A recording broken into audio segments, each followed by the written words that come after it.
elected, City Hall is 8 blocks from where my great-grandfather, my grandfather, and his brothers came to stay in the family association with nothing but the clothes on their back after the 1906 earthquake wiped out Chinatown. If I'm elected, I'll be only 6 blocks from where my mother and his mother worked as garment workers in Chinatown throughout the 60s. Wow. If I'm elected, I'll be 4 blocks from the Hotel Leamington, where I'm proud to say my father was a union hotel worker. Yeah.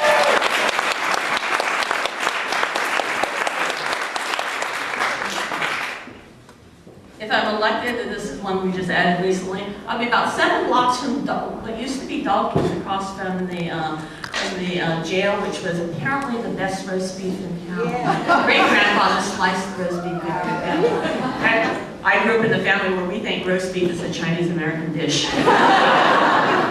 So, my roots to Oakland go back very, very far. And so I'm not somebody who moved here to run for mayor on my way up or way down in politics. We really had to think about this hard. But we ran because so many of you over the years, and everybody knows, I don't think there's anybody in this city who's knocked on more doors than I have. I've run 14 campaigns for the schools and the parks in the city. I've run my own campaigns. I've literally, we were trying to figure out, I personally knocked on 40 to 50,000 doors over the last 20 years. And that has been an incredible experience.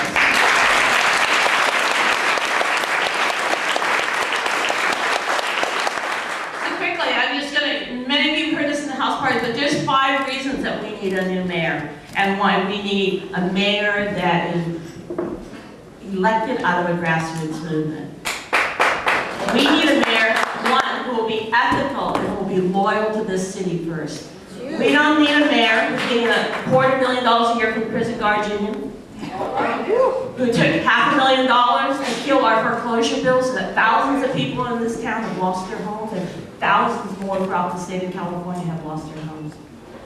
We don't need a mayor whose funding for developers left this city with a Raiders deal that will leave us paying $24 million a year till 2025.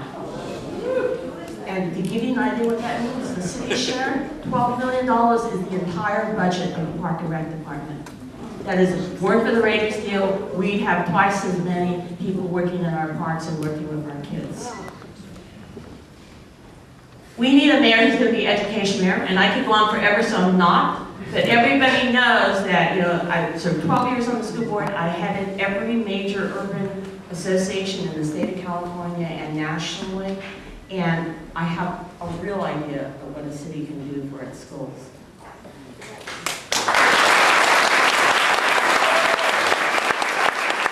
And that means when the schools come to us, we treat them as partners, and we put our arms around them, and we don't treat them like step kids who don't belong at our level. We need a mayor who will be a champion for economic justice, and that in this city means affordable housing for the people who live here and work here, and jobs for the people who live here. That's very simple, but it seems to be very hard to do. It's the kind of thing that's going to be complex, but it's the kind of thing that I won't take my eye off, because we will not have kids who have a future or have hope unless we can provide them decent schools and decent jobs. And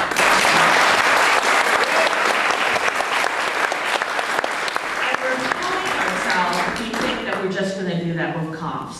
So we need a mayor who's going to stand for community policing.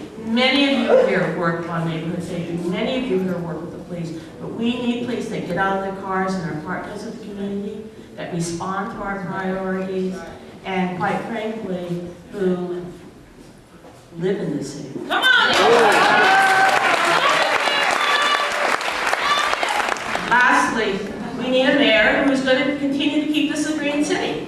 And that means you don't want somebody who makes fun of the fact that we pass plastic bag and styrofoam bills. It's like a certain major opponent of mine with it. It's like, oh, we have better things to do than worry about plastic bags. Well, maybe because the major plastics industry have fixed the state rules that we can't do what we need to do to keep plastics out of our streams and out of our bay and out of our oceans. Can you imagine right now, if you saw the report last week, there's enough plastic floating off the California shore to be the state of Texas, about the same size. If you got it all together, it would be the size of the state of Texas. And that doesn't include the plastics in the ocean. That's just the plastics floating on our ocean. So we're literally killing the planet, and Oakland has always been a leader in the environmental movement.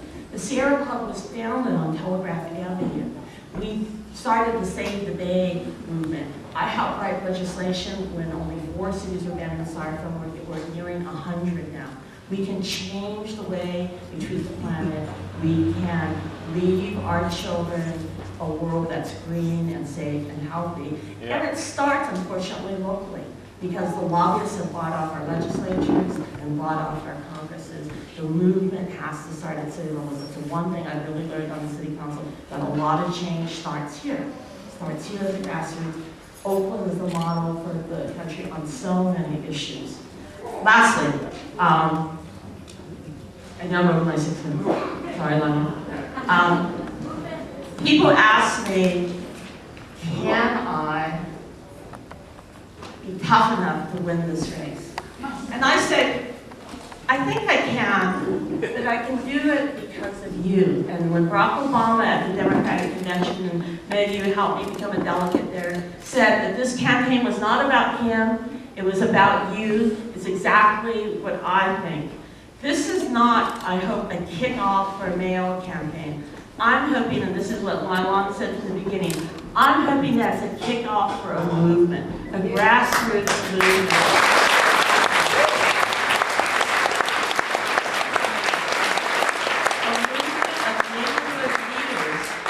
Insist that the city work with them and empower them. That's what this is about. So what do you think? Can we do it? Yes.